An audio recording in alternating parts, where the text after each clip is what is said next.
ప్రభువైన యేసుక్రీస్తు నామములో అందరికీ హృదయపూర్వక వందనములండి. యెహోషువ గ్రంథము 21వ అధ్యాయము. లేవీయుల పితరుల కుటుంబముల ప్రధానులు కనాను దేశమందలి షిలోహులో యాజకుడని ఎలియాజరు నొద్దకును, నూను కుమారుడైన యెహోషువ యొద్దకును, ఇశ్రాయేలీల గోత్రముల యొక్క పితరుల కుటుంబముల ప్రధానుల యొద్దకును వచ్చి, మేము నివసించుటకు పురములను, మా పశువులకు పొలములను ఇయ్యవలెనని యెహోవా మోషే ద్వారా ఆజ్ఞాపించెననగా, ఇశ్రాయేలీలు యెహోవా మాట చొప్పున తమ స్వాస్థ్యములలో ఈ పట్టణములను వాటి పొలములను లేవీయులకిచ్చిరి. వంతు చీటి కహాతీయుల వంశముల పక్షముగా వచ్చెను. లేవీయులలో యాజకుడైన అహరోను వంశకుల పక్షముగా యూదా గోత్రికుల నుండి, షిమ్యోను గోత్రికుల నుండి, బెన్యామీను గోత్రికుల నుండి చీట్ల వలన వచ్చినవి 13 పట్టణములు. కహాతీయులలో మిగిలిన వంశకుల పక్షముగా ఎఫ్రాయిము గోత్రికుల నుండి, దాను గోత్రికుల నుండి, మనష్షే అర్ధగోత్రపు వారి నుండి వంతు చీట్ల వలన వచ్చినవి 10 పట్టణములు. ఇశ్శాఖారు గోత్రికుల నుండి, ఆషేరు గోత్రికుల నుండి, నఫ్తాలి గోత్రికుల నుండి, బాషానులోనున్న మనష్షే అర్ధగోత్రపు వారి నుండి చీట్ల వలన గెర్షోనీయులకు కలిగినవి 13 పట్టణములు. రూబేను గోత్రికుల నుండి, గాదు గోత్రికుల నుండి, జెబూలును గోత్రికుల నుండి వారి వంశముల చొప్పున మెరారీయులకు కలిగినవి 12 పట్టణములు. యెహోవా మోషే ద్వారా ఆజ్ఞాపించినట్లు ఇశ్రాయేలీలు వంతు చీట్ల వలన ఆ పట్టణములను వాటి పొలములను లేవీయులకిచ్చిరి.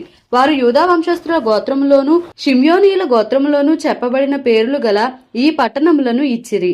అవి లేవీయులైన కహాతీయుల వంశములలో అహరోను వంశకులకు కలిగినవి.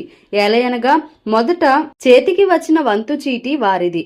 యూదా వంశస్థుల మన్యములో వారికి కిర్యతర్బా అనగా హెబ్రోనునిచ్చిరి. ఆ అర్బా అనాకు తండ్రి. దాని చుట్టూనున్న పొలమును వారికిచ్చిరి. అయితే ఆ పట్టణము యొక్క పొలములను దాని గ్రామములను యుపున్నే కుమారుడైన కాలేబునకు స్వాస్థ్యముగా ఇచ్చిరి.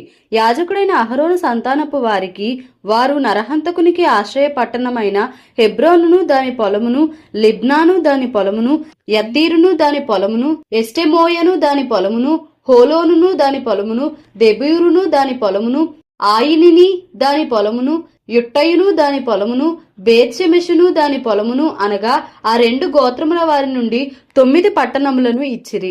బెన్యామీను గోత్రము నుండి 4 పట్టణములను అనగా గిబియోనును దాని పొలమును, గెబను దాని పొలమును, అనాతోతును దాని పొలమును, అల్మోనును దాని పొలమును ఇచ్చిరి. యాజకులైన అహరోను వంశకుల పట్టణములన్నీ వాటి పొలములు పోగా 13 పట్టణములు.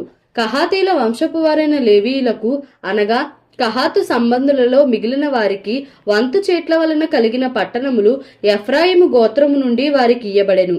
4 పట్టణములను అనగా ఎఫ్రాయిమీల మన్యదేశములో నరహంతకుని కొరకు ఆశ్రయ పట్టణమైన షెకెమును దాని పొలమును, గెజెరును దాని పొలమును, కిబ్సాయిమును దాని పొలమును, బేత్ హోరోనును దాని పొలమును వారికిచ్చిరి.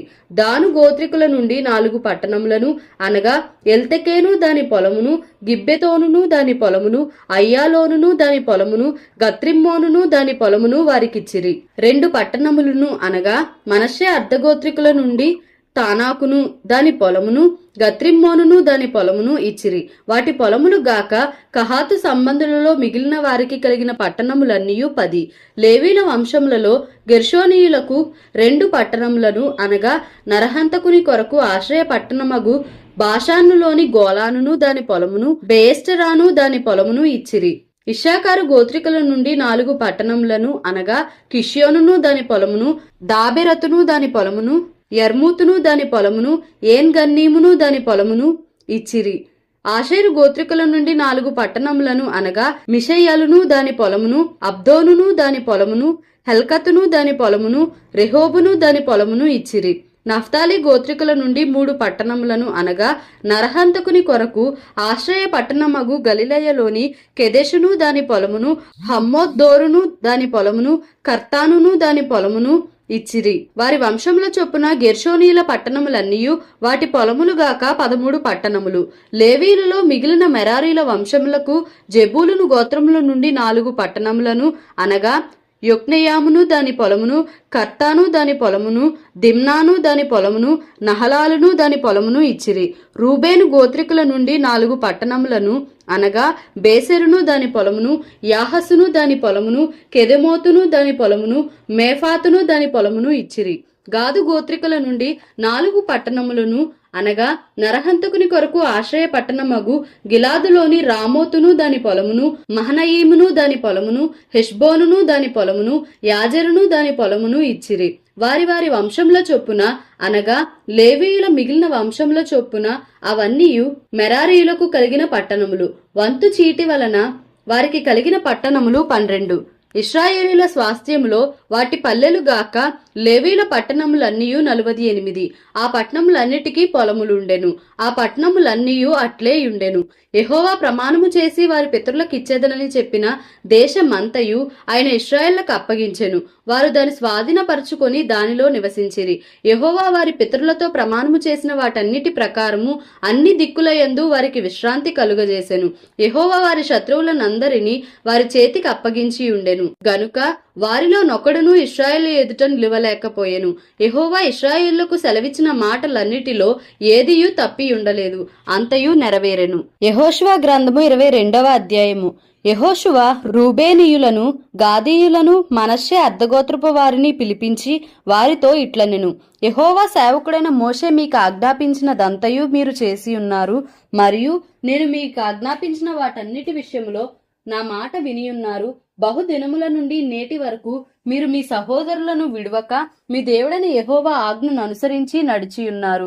ఇప్పుడు మీ దేవుడైన యెహోవా మీ సహోదరులతో చెప్పినట్లు వారికి నెమ్మది కలుగజేసి ఉన్నాడు.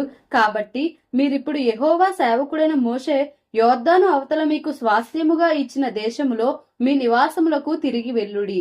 అయితే మీ పూర్ణ హృదయముతోనూ మీ పూర్ణ ఆత్మతోనూ మీ దేవుడైన యెహోవాను ప్రేమించుచు ఆయన మార్గములన్నిటిలో నడుచుకొనుచు ఆయన ఆజ్ఞలను గైకొనుచు ఆయనను హత్తుకొని ఆయనను సేవించుచు యెహోవా సేవకుడైన మోషే మీకు ఆజ్ఞాపించిన ధర్మమును ధర్మశాస్త్రమును అనుసరించి నడుచుకొనుడి. అతడు ఇలాగు చెప్పిన తరువాత వారిని దీవించి వెళ్ళనంపగా వారు తమ నివాసములకు పోయిరి. మోషే బాషానులో మనష్షే అర్ధగోత్రమునకును యెహోషువ పడమటి దిక్కున యోర్దాను యువతల వారి సహోదరులలో మిగిలిన అర్ధగోత్రమునకును స్వాస్థ్యములు ఇచ్చిరి. మరియు యెహోషువ వారి నివాసములకు వారిని వెళ్ళనంపినప్పుడు అతడు వారిని దీవించి వారితో ఇట్లనెను: మీరు మిక్కిలి కలిమి గలవారై అతి విస్తారమైన పశువులతోనూ వెండితోనూ బంగారుతోనూ ఇత్తడితోనూ ఇనుముతోనూ అతి విస్తారమైన వస్త్రములతోనూ తిరిగి మీ నివాసములకు వెళ్ళుచున్నారు. మీ శత్రువుల దోపుడు సొమ్మును మీరును మీ సహోదరులను కలిసి పంచుకొనుడి. కాబట్టి రూబేనీయులను, గాదీయులను, మనష్షే అర్ధగోత్రపు వారును యెహోవా మోషే ద్వారా సెలవిచ్చిన మాట చొప్పున తాము స్వాధీనపరచుకొనిన స్వాస్థ్య భూమి అయిన గిలాదులోనికి వెళ్ళుటకు కనాను దేశమందలి షిలోహులోనున్న ఇశ్రాయేలుల యొద్ద నుండి బయలుదేరిరి. కనాను దేశమందున్న యోర్దాను ప్రదేశమునకు వచ్చినప్పుడు రూబేనీయులను, గాదీయులను, మనష్షే అర్ధగోత్రపు వారును అక్కడ యోర్దాను దగ్గర ఒక బలిపీఠమును కట్టిరి. అది చూపునకు గొప్ప బలిపీఠమే. అప్పుడు రూబేనీయులను, గాదీయులను, మనష్షే అర్ధగోత్రపు వారును ఇశ్రాయేలు ఎదుటి వైపున యోర్దాను ప్రదేశంలో కానాను దేశమునెదుట బలిపీఠమును కట్టిరని ఇశ్రాయేలులకు వర్తమానము వచ్చెను. ఇశ్రాయేలీలు ఆ మాట వినినప్పుడు సమాజమంతయు వారితో యుద్ధము చేయుటకు షిలోహులో కూడి ఇశ్రాయేలీలు గిలాదులోనున్న రూబేనీల యొద్దకును, గాదీయుల యొద్దకును, మనష్షే అర్ధగోత్రపు వారి యొద్దకును యాజకుడుకు ఎలియాజరు కుమారుడైన ఫీనెహాసును పంపిరి. ఇశ్రాయేలీల గోత్రములన్నిటిలో ప్రతిదాని పితరుల కుటుంబపు ప్రధానుని అనగా 10 మంది ప్రధానులను అతనితో కూడా పంపిరి. వారందరూ ఇశ్రాయేలీల సమూహములలో తమ తమ పితరుల కుటుంబములకు ప్రధానులు. వారు గిలాదు దేశంలోనున్న రూబేనీల యొద్దకును, గాదీయుల యొద్దకును, మనష్షే అర్ధగోత్రపు వారి యొద్దకును పోయి వారితో ఇట్లనిరి: యెహోవా సర్వ సమాజపు వారు చెప్పుచున్నదేమనగా, నేడు బలిపీఠమును కట్టుకొని నేడే యెహోవాను అనుసరించుట మాని ఇశ్రాయేలీల దేవుని మీద మీరెలా తిరుగుబాటు చేయుచున్నారు? పెయోరు విషయములో మనము చేసిన దోషము మనకు చాలదా? అందుచేత యెహోవా సమాజంలో తెగులు పుట్టెను గదా. నేటి వరకు మనము దాని నుండి పవిత్రపరచుకొనకయున్నాము. మీరు ఈ దినమున యెహోవా వెంబడి నుండి తొలగిపోవునట్టు నేడు యెహోవా మీద తిరుగబడి ద్రోహము చేసెదరేమి? అలాగైతే ఆయన ఇక మీదట ఇశ్రాయేలుల సర్వ సమాజము మీద కోపపడును గదా. మీ స్వాస్థ్యమైన దేశము అపవిత్రముగా నుండిన ఎడల యెహోవా మందిరముండు యెహోవా స్వాధీన దేశమునకు మీరు వచ్చి మా మధ్యను స్వాస్థ్యము తీసుకొనుడి. మన దేవుడైన యెహోవా బలిపీఠముగాక వేరొక బలిపీఠంను కట్టుకొని యెహోవా మీద తిరగబడకుడి, మా మీద తిరగబడకుడి. జెరహు కుమారుడైన ఆకాను ప్రతిష్ఠితమైన దాని విషయంలో తిరగబడినప్పుడు ఇశ్రాయేలీయుల సర్వ సమాజము మీదికి కోపము రాలేదా? తన దోషము వలన ఆ మనుష్యుడొకడే మరణమాయెనా? అందుకు రూబేనీయులను, గాదీయులను, మనష్షే అర్ధగోత్రపు వారును ఇశ్రాయేలీయుల ప్రధానులతో ఇచ్చిన ఉత్తరమేమనగా, దేవుళ్లలో యెహోవా దేవుడు, దేవుళ్లలో యెహోవాయే దేవుడు, సంగతి ఆయనకు తెలియును, ఇశ్రాయేలీయులు తెలిసికొందురు. ద్రోహము చేతనైనను యెహోవా మీద తిరుగుబాటు చేతనైనను మేము ఈ పని చేసిన ఎడల నేడు మమ్ము బ్రతుకనియ్యకుడి. యెహోవాను అనుసరింపక తొలగిపోయి దహన బలినైనను నైవేద్యమునైనను దాని మీద అర్పించుటకే గాని, సమాధాన బలులను దాని మీద అర్పించుటకే గాని మేము ఈ బలిపీఠమును కట్టిన ఎడల యెహోవా తానే విమర్శ చేయునుగాక. వేరొక హేతువు చేతనే ఈ బలిపీఠమును కట్టితిమి. ఏమనగా, రాబోవు కాలమున మీ సంతానపు వారు మా సంతానపు వారితో, ఇశ్రాయేలుల దేవుడని యెహోవాతో మీకేమి సంబంధము? రూబేనీయులారా, గాదీయులారా, మీకును మాకును మధ్య యెహోవా యొర్దానును సరిహద్దుగా నియమించెను గదా. యెహోవా యందు మీకు పాలేదియు లేదని చెప్పుట వలన మీ సంతానపు వారు మా సంతానపు వారిని యెహోవా విషయములో భయభక్తులు లేని వారగునట్లు చేయుదురేమో అని భయపడి ఆ హేతువు చేతనే దీన్ని చేసితిమి. కాబట్టి మనము బలిపీఠమును కట్టుటకు సిద్ధపరచదము రండని చెప్పుకొంటిమి. అది దహన బలులను నర్పించుటకైనను బలిని అర్పించుటకైనను కాదు. మన దహన బలుల విషయములోను, బలుల విషయములోను, సమాధాన బలుల విషయములోను మనము యెహోవా సన్నిధిని ఆయన సేవ చేయవలెనంటకు యెహోవా యందు మీకు పాలు ఏదియూ లేదను మాట మీ సంతతి వారు మా సంతతి వారికి చెప్పజాలకుండునట్లు అది మాకును మీకును మన తరువాత మన తరముల వారికి మధ్య సాక్షి అయి ఉండును. అందుకు మేము ఇక మీదట వారు మాతోనే గాని మా తరముల వారితోనే గాని అట్లు చెప్పిన ఎడల మేము మన పితరులు చేసిన బలిపీఠపు ఆకారంను చూడుడి, ఇది దహన బలి నర్పించుటకు కాదు, బలి నర్పించుటకు కాదు గాని మాకును మీకును మధ్య సాక్షి అయి ఉండుటకే అని చెప్పుదమని అనుకొంటిమి. ఆయన మందిరము నెదుటనున్న మన దేవుడైన యెహోవా బలిపీఠము తప్ప దహన బలులకైనను నైవేద్యములకైనను బలులకైనను వేరొక బలిపీఠమును కట్టునట్లు నేడు యెహోవాను అనుసరింపక తొలగిపోయిన ఎడలనేమి, యెహోవా మీద ద్రోహము చేసిన ఎడలనేమి మేము శాపగ్రస్తుల మగుదుముగాక. ఫీనెహాసను యాజకుడును సమాజ ప్రధానులను అనగా అతనితో ఉండిన ఇశ్రాయేలుల ప్రధానులను రూబేనీయులను గాదీయులను మనష్షీయులను చెప్పిన మాటలను విని సంతోషించిరి. అప్పుడు యాజకుడని ఎలియాజరు కుమారుడగు ఫీనెహాసు రూబేనీయులతోనూ గాదీయులతోనూ మనష్షీయులతోనూ మీరు యెహోవాకు విరోధముగా ఈ ద్రోహము చేయలేదు గనుక యెహోవా మన మధ్యనున్నాడని నేడు ఎరుగుదుము. ఇప్పుడు మీరు యెహోవా చేతిలో నుండి ఇశ్రాయేలీయులను విడిపించి ఉన్నారని చెప్పెను. యాజకుడని ఎలియాజరు కుమారుడగు ఫీనెహాసును ప్రధానులను గిలాదులోని రూబేనీయుల యొద్ద నుండి గాదీయుల యొద్ద నుండి ఇశ్రాయేలు యొద్దకు తిరిగి వచ్చి జనులకు ఆ మాట తెలియజెప్పగా ఇశ్రాయేలీలు విని సంతోషించిరి. అప్పుడు ఇశ్రాయేలీలు దేవుని స్తుతించి రూబేనీయులను గాదీయులను నివసించు దేశమును పాడు చేయుటకు వారి మీద యుద్ధము చేయుట మానిరి. రూబేనీయులను గాదీయులను యెహోవాయే దేవుడనుటకు ఇది మన మధ్యను సాక్షి అగునని దానికి ఏదా అను పేరు పెట్టిరి. యెహోషువ గ్రంథము 23వ అధ్యాయము. చుట్టూనున్న వారి శత్రువులలో ఎవరునూ వారి మీదికి రాకుండా యెహోవా ఇశ్రాయేలీయులకు నెమ్మది కలుగజేసిన మీదట అనేక దినములైన తరువాత యెహోషువ బహు సంవత్సరముల గల వృద్ధుడాయెను. అప్పుడతడు ఇశ్రాయేలునందరినీ వారి పెద్దలను వారి ముఖ్యులను వారి న్యాయాధిపతులను వారి నాయకులను పిలిపించి వారితో ఇట్లనెను, నేను బహు సంవత్సరములు గడిచిన ముసలివాడను. మీ దేవుడైన యెహోవా మీ నిమిత్తము సమస్త జనములకు చేసినదంతయు మీరు చూచితిరి. మీ నిమిత్తము యుద్ధము చేసిన వాడు మీ దేవుడైన యెహోవాయే. చూడుడి, యోర్దాను మొదలుకొని పడమటి దిక్కున మహాసముద్రము వరకు నేను నిర్మూలము చేసిన సమస్త జనముల దేశమును మీ గోత్రముల స్వాస్యము మధ్య మిగిలియున్న ఈ జనముల దేశమును మీకు వంతు చీట్ల వలన పంచిపెట్టితిని. మీ దేవుడైన యెహోవాయే వారిని మీ ఎదుట నిలవకుండా వెళ్లగొట్టిన తరువాత మీ దేవుడైన యెహోవా మీతో సెలవిచ్చినట్లు మీరు వారి దేశంను స్వాధీనపరచుకొందురు.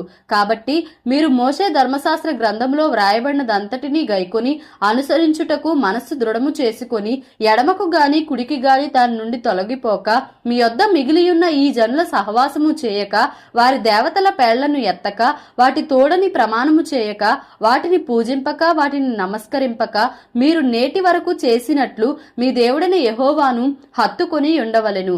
యెహోవా బలముగల గొప్ప జనములను మీ ఎదుట నుండి కొట్టివేసి ఉన్నాడు. మీ ఎదుట నేటి వరకును ఏ మనుష్యుడును నిలిచి ఉండలేదు.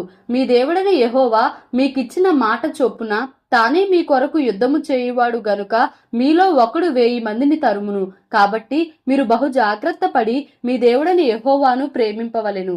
అయితే మీరు వెనుకకు తొలగి మీ యొద్ద మిగిలియున్న ఈ జనములను హత్తుకొని వారితో 1000 మంది వారితో మీరును మీతో వారును సాంగత్యము చేసిన ఎడల మీ దేవుడైన యెహోవా మీ ఎదుట నుండి ఈ జనములను కొట్టివేయుట మానును. మీ దేవుడైన యెహోవా మీకిచ్చిన ఈ మంచి దేశములో ఉండకుండా మీరు నశించు వరకు వారు మీకు ఉరిగాను బోనుగాను మీ ప్రక్కల మీద కొరడాలుగాను మీ కన్నులలో ముళ్ళుగాను ఉందురు. ఇదిగో నేడు నేను సర్వలోకుల మార్గమును వెళ్ళుచున్నాను. మీ దేవుడైన యెహోవా మీ విషయమై సెలవిచ్చిన మంచి మాటలన్నిటిలో ఒక్కటి అయినను తప్పి ఉండలేదని మీరు అనుభవపూర్వకముగా ఎరుగుదురు. అవి అన్నియు మీకు కలిగెను, వాటిలో ఒక్కటి అయినను తప్పి ఉండలేదు. అయితే మీ దేవుడైన యెహోవా మీతో చెప్పిన మేలంతయు మీకు కలిగిన ప్రకారము మీ దేవుడైన యెహోవా మీకిచ్చిన ఈ మంచి దేశములో ఉండకుండా ఆయన మిమ్ము నశింపజేయు వరకు యెహోవా మీ మీదికి కీడంతయు రాజేయును. మీరు మీ దేవుడైన యెహోవా మీకు నియమించిన ఆయన నిబంధనను మీరి ఇతర దేవతలను పూజించి వాటికి నమస్కరించిన ఎడల యెహోవా కోపము మీ మీద మండును గనుక ఆయన మీకిచ్చిన ఈ మంచి దేశములో నుండకుండా మీరు శీఘ్రముగా నశించిపోవుదురు. దేవుడి పరిశుద్ధ వాక్యంను మన వినికిడిలో దీవించి ఆశీర్వదించునుగాక. Amen. Please like, share and subscribe for more videos.